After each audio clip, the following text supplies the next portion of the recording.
असुरों के हितैषी नारद। इस ब्रह्मांड में कहीं कोई बात हो और वह नारद जी के कानों में पड़ जाए और उसका प्रचार न हो, यह कदापि संभव नहीं है। उन्हें तो संचार तंत्र का आदि गुरु कहना अधिक उपयुक्त होगा।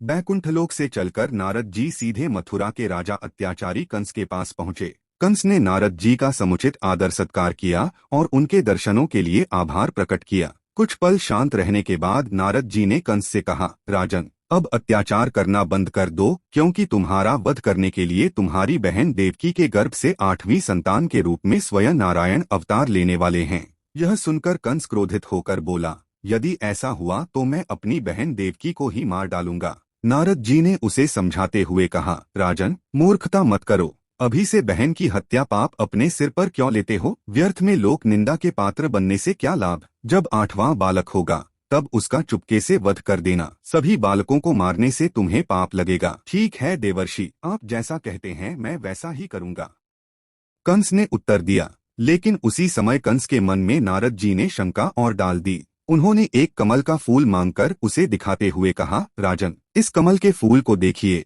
इसकी पंखुड़ियों को कहीं से भी गिना जा सकता है। फिर यह कैसे पता चलेगा कि देवकी का कौन सा पुत्र 8वां होगा? यह सुनकर कंस सोच में पड़ गया। यह तो आप ठीक कहते हैं नारद जी, फिर तो मुझे देवकी के सारे बच्चों को मरवाना होगा। नारद जी ने उसे चेतावनी देते हुए कहा, मरवाना नहीं, मारना होगा। दूसरे पर भरोसा करना ठीक नहीं है राजन। जो काम करो अपने हाथों से करना। क्या पता कहीं चूक हो जाए तो फिर तुम्हें पछताना पड़ेगा। एक बार यदि देवकी की 8वीं संतान का जन्म हो गया तो फिर तुम्हें कोई नहीं बचा सकेगा। कंस बोला, आप ठीक कहते हैं देवर्षि, आप मेरे हितैषी हैं। मेरे ही क्या, समस्त असुरों के आप हितैषी हैं, तभी तो हम सभी आपको इतना माना करते हैं।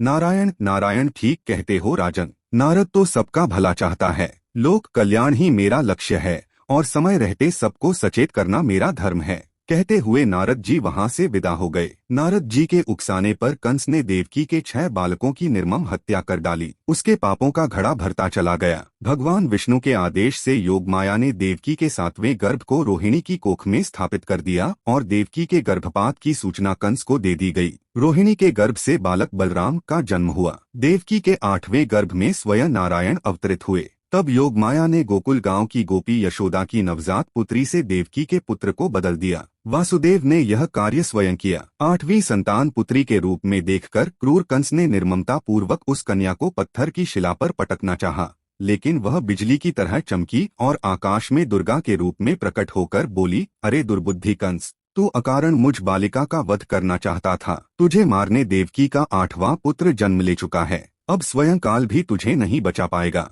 आकाशवाणी सुनकर कंस आग बबूला हो गया। उसने अपने सहकर्मी प्रलंभ और केशी दैत्यों को बुलाकर उसी दिन जन्मे अपने राज्य के सभी बालकों को मार डालने का आदेश दे दिया, परंतु वह यशोदा की गोद में खेल रहे बालक कृष्ण तक नहीं पहुंच पाया। कंस द्वारा किए गए तरह तरह के उपाय भी कृष्ण को कोई क्षति नहीं पहुंचा सके। धीरे धीरे श्री कृष्ण और बलराम जी किशोरावस्था में पहुंचे और जब कंस के अत्याचार बहुत बढ़ गए तब श्री कृष्ण ने अत्याचारी कंस को सिंहासन से खींचकर मार डाला। आकाश से पुष्प वर्षा होने लगी और वाद्ययंत्र बज उठे। नारद जी ने भी वीणा पर स्वरों को छेड़ते हुए अपने आराध्य देव श्री नारायण का स्तुति गान किया।